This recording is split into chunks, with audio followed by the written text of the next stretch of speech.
আসসালামু আলাইকুম প্রিয় অষ্টম শ্রেণীর শিক্ষার্থীবৃন্দ, কেমন আছো তোমরা? আজ আলোচনা করব 8.4.3 এর যে প্যাসেজটি দেওয়া আছে এই প্যাসেজটি নিয়ে। তো চলো শুরু করি। প্রথমে বলছে যে দলে কাজ করো, গল্পটি পড়ো এবং কলামগুলো মিলিয়ে নিয়ে সেন্টেন্স তৈরি করো। এরপর সেগুলো ক্রমানুসারে সাজাও। তো এখানে আগে আমাদের গল্পটি পড়তে বলছে, তারপরে এখানে কিছু কলাম দেওয়া আছে, এই কলামগুলো মিলিয়ে নিয়ে এক সেন্টেন্স তৈরি করতে বলছে। তো চলো আমরা প্যাসেজটি আগে পড়ি। আমরা এখানে প্রথমে পাচ্ছি যে এ কোরিয়ান ফল্ক টেল, একটি কোরিয়ান লোক কথা। Long ago, in the times of great kings in Korea, two brothers lived with their elderly father in a house on a mountainside near the banks of a flowing river. অনেক আগে কোরিয়ার বিখ্যাত রাজাদের সময় দুই ভাই প্রবহমান নদীর কিনারায় পর্বতের নিকটে একটি বাড়িতে তাদের বৃদ্ধ বাবার সাথে বাস করত। From a very young age, অতি যুবক বয়স থেকে, two boys were as different as day and night. এই দুই ভাইয়ের মধ্যে দিন এবং রাতের মতো পার্থক্য ছিল। Nobu the elder liked to pull the wings of a butterfly and tramples the vegetables in the neighbor's garden. তো এর অর্থ হচ্ছে, নবু বড় ভাই প্রতিবেশীর বাগানে শাকসবজি পদদলিত করতে এবং প্রজাপতির পাখা ছিঁড়তে পছন্দ করত। He was very cruel and selfish. সে ছিল খুবই নিষ্ঠুর এবং স্বার্থপর। He was inconsiderate of others. সে অন্যের প্রতি অবিবেচক ছিল। On the other hand, Hongbu was gentle soul. অপরদিকে হংবু ছিল নরম প্রকৃতির। He didn't even want to hurt a fly. এমনকি সে একটি মাছিকেও আঘাত করতে চাইতো না। Hongbu respected his father and older brother. Hongbu তার বাবা এবং বয়োজ্যেষ্ঠ ভাইকে সম্মান করত। Sometimes people would blame him for something his brother did. মাঝে মাঝে লোকজন তার ভাইয়ের কৃতকর্মের জন্য তাকে দোষারোপ করত। It is better that I take the blame, he would say to himself, rather than bring dishonor on my father and older brother. তো এর অর্থ হচ্ছে, আমার বাবা এবং বয়োজ্যেষ্ঠ ভাইয়ের অসম্মান করার চেয়ে আমার দোষ স্বীকার করা ভালো, সে নিজে নিজে ভাবল।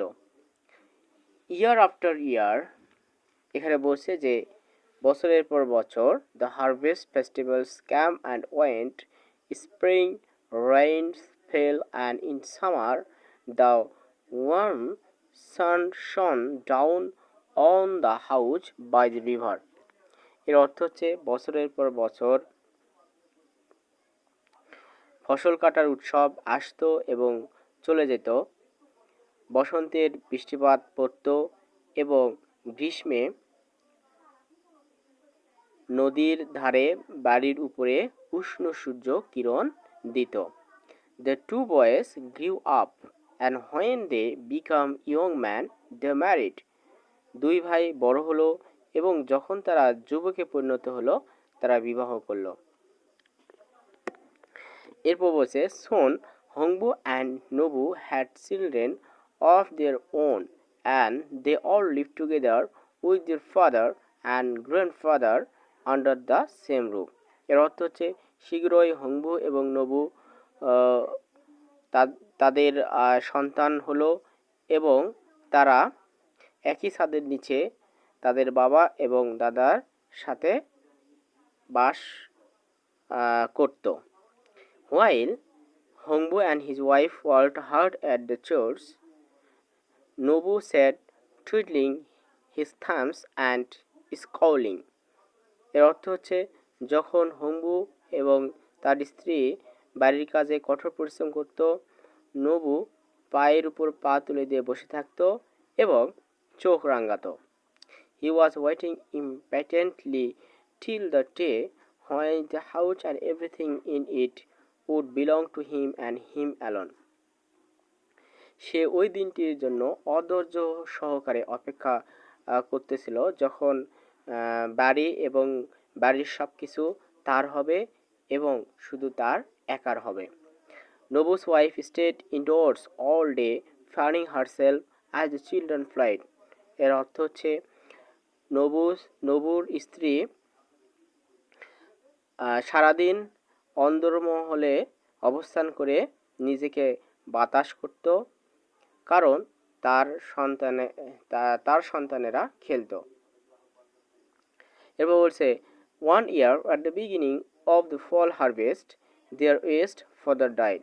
এক বছর ফসল কাটার শুরুতে তাদের বাবা অর্থাৎ বৃদ্ধ বাবা মারা গেল। After the funeral and days of mourning were over, অন্ত্যেষ্টিক্রিয়া এবং শোকের দিনগুলো অতিবাহিত করার পরে, Nabu called his brother into the courtyard. Nabu তার ভাইকে বারান্দায় ডাকলো। এরপর বলছে, as you know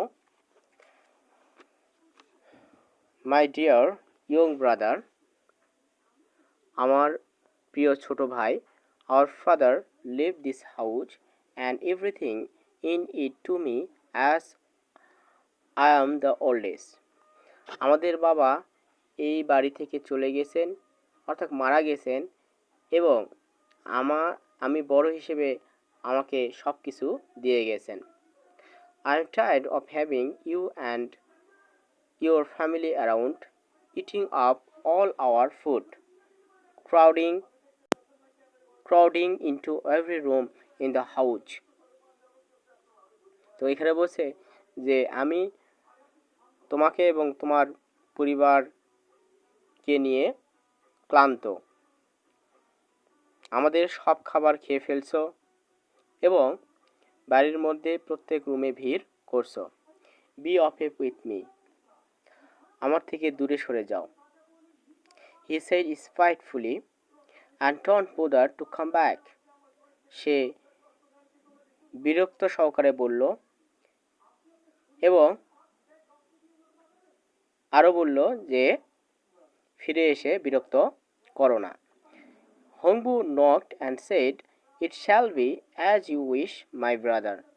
হংবু আলিঙ্গন করল এবং বলল যে তোমার যা ইচ্ছা তাই হবে আমার বন্ধু।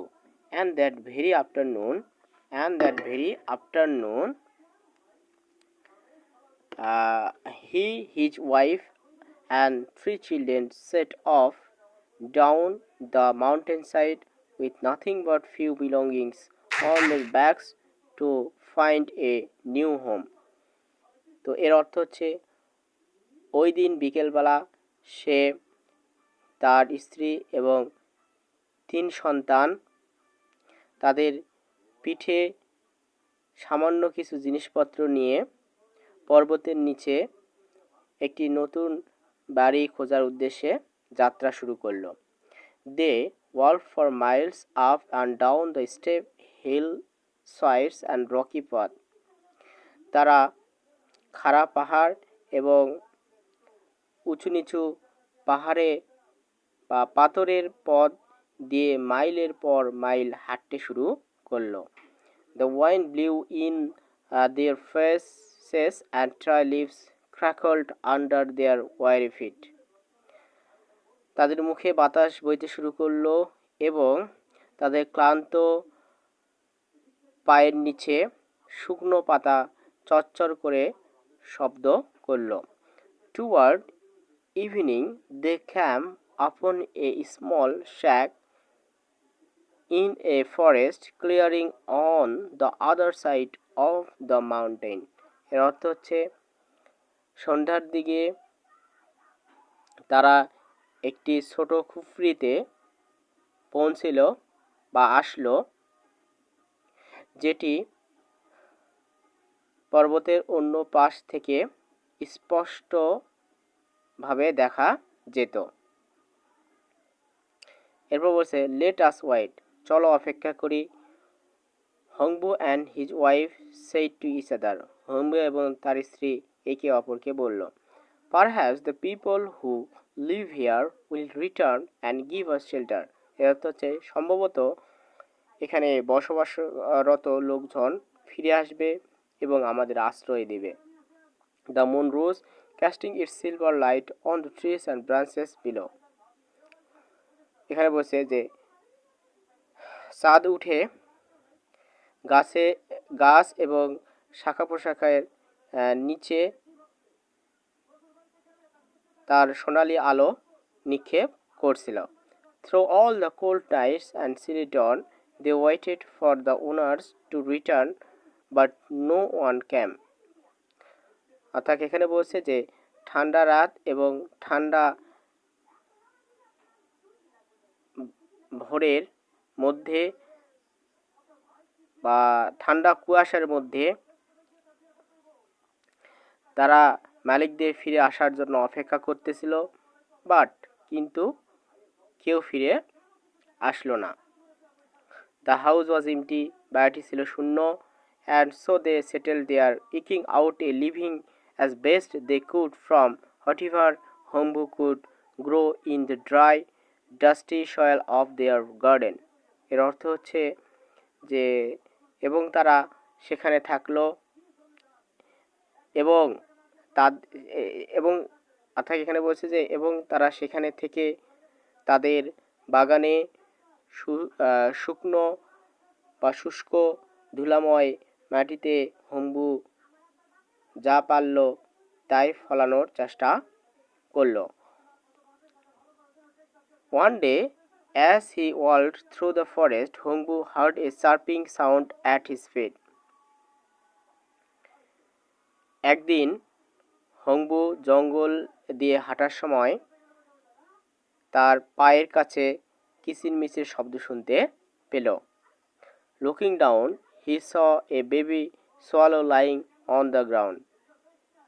নিচে তাকিয়ে দেখল যে মাটিতে একটি বাচ্চা সোয়ালো পড়ে আছে। One of its wings was broken, তার একটি পাখা ভাঙ্গা ছিল।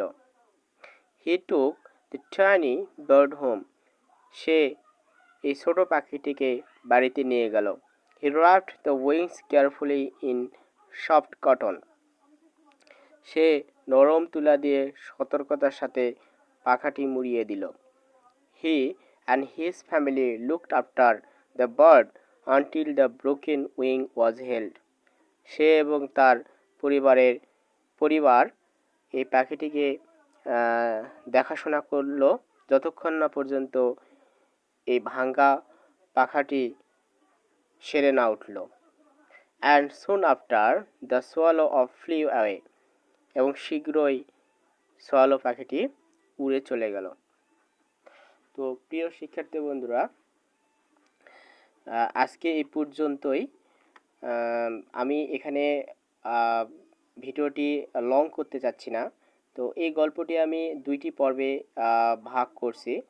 তো প্রথম পর্বটা আজকে সমাপ্ত করলাম এবং দ্বিতীয় পর্ব আমার প্লে লিস্টে দেওয়া আছে এবং সেখান থেকে তোমরা দ্বিতীয় পর্বটি দেখে আসতে পারো এবং অবশ্যই আমার এই চ্যানেলটি সাবস্ক্রাইব করবে। তো ভালো থেকো, সুস্থ থেকো, আল্লাহ হাফেজ।